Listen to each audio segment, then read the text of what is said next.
teen boy missing for 3 years finally returns home, but everything is not as it seems.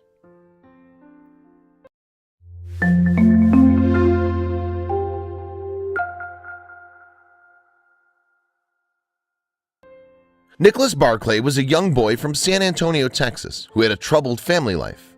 According to those closest to him, he frequently fought with his parents and teachers, and he would often act out aggressively towards those around him. Nicholas had even gotten himself into enough trouble that he had a court hearing scheduled due to his disruptive behavior. Little did his family know, however, Nicholas would never make it to that hearing. The night before Nicholas was scheduled to appear in court, he went out to play basketball with a few friends. After the game was over, the boys all returned home, but Nicholas was never seen again. Nicholas's family initially assumed he ran away to avoid the court hearing, but as time went on, they realized he was missing. Nearby counties were alerted and flyers were distributed, but sadly, no one was able to offer any clues as to his whereabouts. Finally, on an otherwise normal morning in 1997, a full 3 years after Nicholas went missing, the Barclay family received a phone call from authorities that left them stunned.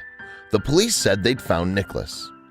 They explained that a young man claiming to be Nicholas was found in a small town in Spain. It was the miracle the family had been awaiting for 3 exhausting years. Nicholas was immediately put on a plane and sent back to Texas to reunite with his eager family. Both the family and police desperately wanted to find out what happened 3 years earlier. Nicholas claimed that he'd been kidnapped and immediately put on a plane to Europe, where he was sold into a child sex trafficking ring. Police in Spain found him, he said, only after he'd escaped. It's understandable that such a traumatic event would change a person, but the boy's mother immediately noticed some off. His hair and eye color were oddly different. Nicholas claimed his captors dyed his hair and medically changed the colors of his eyes to hide his identity. As unusual as the differences were, his family firmly believed that their son had returned home, even if some family members had their doubts.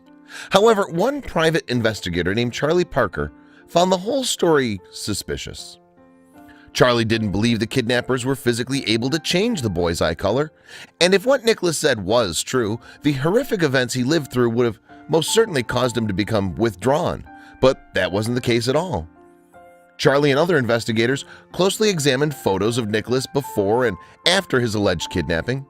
Besides the eye and hair change, he noticed one more difference that resulted in an alarming breakthrough. It was the ears. Ears, like fingerprints, are completely unique to an individual, and this young man's ears didn't match the boy who disappeared 3 years earlier.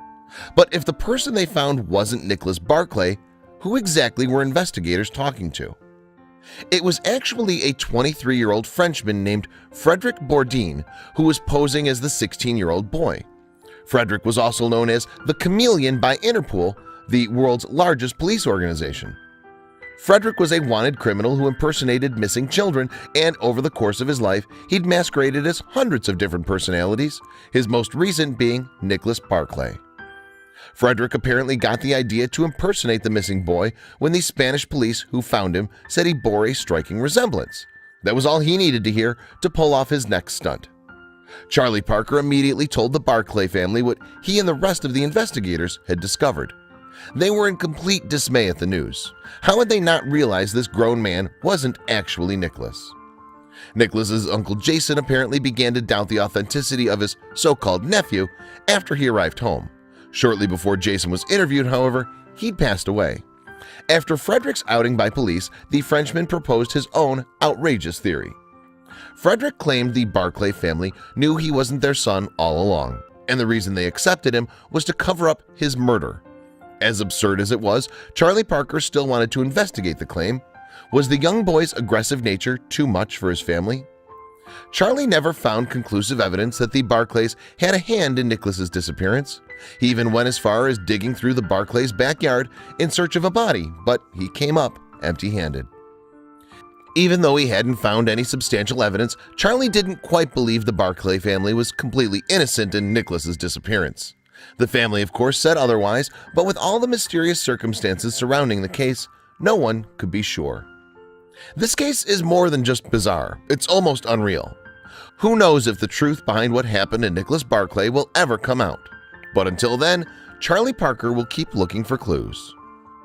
Check out these other videos from Let Me Know. If you haven't made the move to subscribe to our channel, all you need to do is click on that red subscribe button. Thank you for watching.